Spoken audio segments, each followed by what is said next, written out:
Have you ever wished you had a superpower? You know, like flying, super strength, or teleportation? Yeah, me too. I spent my whole childhood dreaming about it. But here's the thing nobody ever mentions in the comics or movies. Superpowers come with a seriously hidden terms and conditions agreement. And trust me, I definitely didn't read the fine print. Which is how I stumbled upon my very first power, the ability to stop time. Sounds cool, right? I thought so too. I was picturing myself zipping around, pulling pranks, acing tests. The whole shebang. So I concentrated really hard, and poof. Everything froze. The birds in the sky, the cars on the street, people mid-stride. It was epic. Except for one tiny, catastrophic detail. Time stopped ... just for me. I was the one frozen. A living statue in a world that kept on moving. At first it was kind of amazing. I mean, once I could move again. I had all the time in the world, literally. Want to sneak into a movie theater? Done. Steal a milkshake from a diner? Easy. Take a nap in the middle of a busy intersection? A little risky, but absolutely possible. I was living the dream. I took selfies with pigeons that looked like they were posing. I danced through traffic jams like it was my own personal music video. I was unstoppable. But there was a catch. Time stood still for me, but the laws of physics? Not so much, especially temperature. One day, I decided to freeze time on a chilly autumn afternoon to enjoy the scenery. Big mistake. Huge. The world kept its temperature, but my body, being completely still, couldn't regulate its own heat. I was stuck frozen solid for what felt like an eternity, but was probably just a few hours. The only thing I could do was shiver internally, a deep, bone-rattling cold that I thought would never end. It was less superhero and more human popsicle.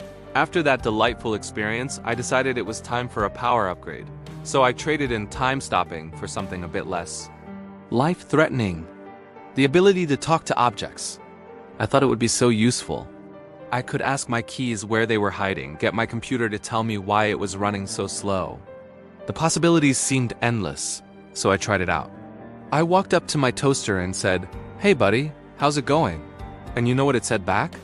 "I've seen you put a fork in me, twice." Okay, that hurt, a little too honest. Then I asked my favorite coffee mug if it liked the coffee I made. Its response? "You call that coffee? It's just sad, hot bean water." Turns out, inanimate objects have a lot of opinions, and none of them are very nice. They're basically the internet comment section of the physical world. I needed something better, something more creative, so I focused all my energy, all my willpower, into one final change. I gave myself the ultimate power, the ability to create anything I could imagine. Anything. I could solve world hunger, build utopian cities, create works of art that would make Da Vinci weep. The power of a god was at my fingertips.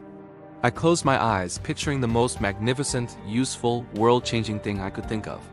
I felt the energy surge, the air crackle around me, and then asterisk poof.